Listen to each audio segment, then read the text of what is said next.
আসসালামু আলাইকুম রহমতুল্লাহি বারাকাতুহু। সে কিছু কথা নিয়ে আসলাম। আসলে আপনার এই 5ই আগস্টের পর থেকে এই দেশে যা চলছে বলা খুব কঠিন। আজকে দেখেন, শিশু দর্শন থেকে শুরু করে আজকে সুশীল সমাজ কোথায়?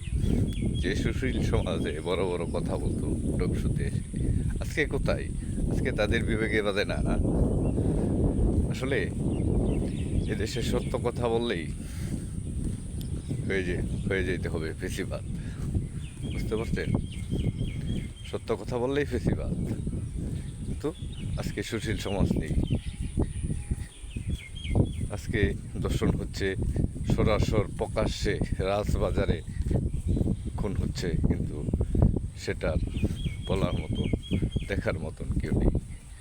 বুঝতে পারছেন?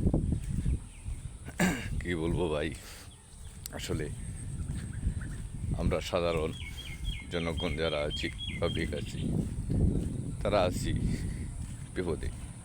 সকলে ভালো থাকবেন, সুস্থ থাকবেন। আল্লাহ হাফেজ।